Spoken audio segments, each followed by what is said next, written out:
Hello everyone, welcome to my mini blog. It's me Kavita. आज चाहिँ म फेरि लागेँ अर्को हाइकतिर।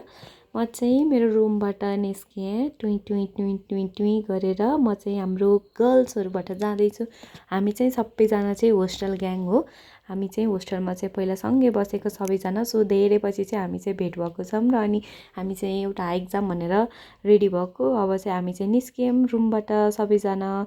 अनि हामी चाहिँ न्युए बस पार्कबाट चाहिँ हामी बस चढेर लाग्यौँ, लास्ट सिटमा बसेर रमाइलो गर्दै इन्जोय गर्दै हिँड्यौँ। हामी चाहिँ बल्खुमा झऱ्यौँ। बल्खुमा झरेर चाहिँ अब हाम्रो गाइड भनेको चाहिँ हाम्रो दाइ हो। दाइले चाहिँ हामीलाई गाइड गर्दै हुनुहुन्छ। ल अब रुट क्रस गरौँ भनेर हामी चाहिँ बल्खुबाट चाहिँ किर्तिपुर जाने बाटोतिर चाहिँ हामीले बस चढ्नुपर्ने रहेछ, दक्षिण कालिका भन्नेतिर। सो हामी चाहिँ अहिले चाहिँ रुट क्रस गऱ्यौँ। अनि बाटोमा बसेर चाहिँ हामी सबैजना चाहिँ ल मेरो युट्युबलाई यसो सबैजना हाई गरिदिनु भने, अनि हाम्रो बहिनीले चाहिँ कविता दिदीको युट्युब च्यानल सबैले सब्सक्राइब गरिदिनु है गाइस भन्दै भनिरहेको छिन्। अनि अहिले चाहिँ हामी चाहिँ फार्पिङ बजार झऱ्यौँ। फार्पिङ बजार झरेर चाहिँ लेफ्ट साइडबाट चाहिँ हाइकिङ सुरु गर्ने रहेछ। त्यहाँ चाहिँ चोक जस्तो रहेछ। अनि त्यो 4 बाटोमा चाहिँ हामी चाहिँ लेफ्ट साइडमा जाने। अनि दाइले चाहिँ हामीले चाहिँ के अरे बोतल बोकाइदियौँ मजाले। दाइले चाहिँ जे होस् दाइ भएर चाहिँ धेरै सजिलो भयो बोक्नलाई, यताउति गर्न। हामी चाहिँ सबैजना त्यस्तै भएर चाहिँ सबजना थाक्ने भएर अनि नसक्ने भएर दाइले चाहिँ सबै सामान बोकेर हिँडे। अनि हामी चाहिँ लाग्यौँ। त्यहाँ चाहिँ कस्तो राम्रो स्टेप्सहरू पनि रहेछ क्या, धेरै स्टेप्सहरू रहेछ। स्टेप्सहरू कटेर चाहिँ जानुपर्ने रहेछ। कस्तो राम्रो यो फ्ल्यागहरू देखेपछि झन् मलाई यत्तिकै पोजिटिभ भाइब्स आउँछ। फ्ल्यागहरू देखेपछि झन् त्यो ठाउँ चाहिँ फार्पिङ चाहिँ एकदमै अलिकति हिँड्नुपर्ने रहेछ, धेरै टाइम पनि लाग्दैन। फार्पिङ चाहिँ यसो उकालोमा चाहिँ 15 मिनट्स जति मात्रै रहेछ। अनि कस्तो राम्रो छ। म चाहिँ केटीहरू अगाडि गएको बेला चाहिँ छिटो भिडियो गरिहालेँ, नत्र फेरि अहिले पालो पनि पाइन्न। अनि हामी चाहिँ अब हिँड्यौँ लाग्यौँ। बिचरा हाम्रो दाइ चाहिँ वाटरमेलन बोक्दै हिँड्नुभयो।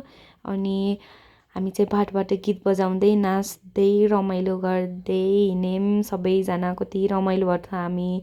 अनि धेरै पछि पनि भेट भएको हामी। अनि त्यही भएर चाहिँ हामीलाई चाहिँ कस्तो रमाइलो भयो। अनि बिच बाटो पुगेपछि यस्तो हामी त हिँड्न पनि सकेको थिएन कि त्यो घाममा पऱ्यौँ कि हामी एकदमै टन्टल पुरे घाममा परेर हामी चाहिँ हिँड्न नि सकेनौँ। तर पनि हामी चाहिँ पुग्यौँ। बुन्डोल यस्तो राम्रो रहेछ, यति राम्रो ठुलो चौर रहेछ। त्यहाँ चाहिँ ट्याक्क चौर अनि सबै तिर चाहिँ सबै जङ्गलले घेरिएको, यस्तो राम्रो यति राम्रो भयो। हामी चाहिँ पुगेर चाहिँ अब एकछिन त बसौँ रेस्ट गरौँ भनेर हामी सबैजना चाहिँ रेस्ट गरेर रमाइलो गर्दै सबैजना चाहिँ गफ गरौँ। अब बरु खानासाना खाऊँ। अब यहाँ चाहिँ हामी चाहिँ अब हामीले लिएर गएको यहाँबाट लिएर गएको स्न्याक्सहरू चिसोहरू खाऊँ भनेर चाहिँ सबैजना चाहिँ अब खाएर रमाइलो गर्दै अनि त्यसपछि सबैजना सल्लाह गर्दै थियौँ अब नेक्स्ट टाइम चाहिँ हामी चाहिँ हाइक चाहिँ आउनु हुँदैन यो गरिबमा भनेर चाहिँ अब अर्को चाहिँ कहाँ जाने होला भनेर हामी सबैजना चाहिँ बसेर सबैजना सल्लाह गर्दैछौँ। अनि धेरै पछि पनि हाम्रो भेट भएको। हामी चाहिँ सबैजना होस्टेलमा सँगै हुन्थ्यौँ। अहिले चाहिँ सबैजना छुट्टै आफ्नो कामले गर्दा आफ्नो पढाइले गर्दा टाढा छौँ। अनि अहिले चाहिँ धेरै पछि भेट भएर चाहिँ अनि कस्तो रमाइलो पनि भयो, एकदमै मेमोरेबल भयो डे। सो म चाहिँ अनि त्यसपछि चाहिँ अहिले हामी चाहिँ लाग्यौँ अब घरतिर चाहिँ हामी चाहिँ सबैजना छिटो लाग्यौँ। अनि त्यसपछि थकाइ लागेर चाहिँ हामी एकछिन चौतारी बस्यौँ। अनि त्यसपछि म चाहिँ अहिले चाहिँ मेरो ब्लगिङ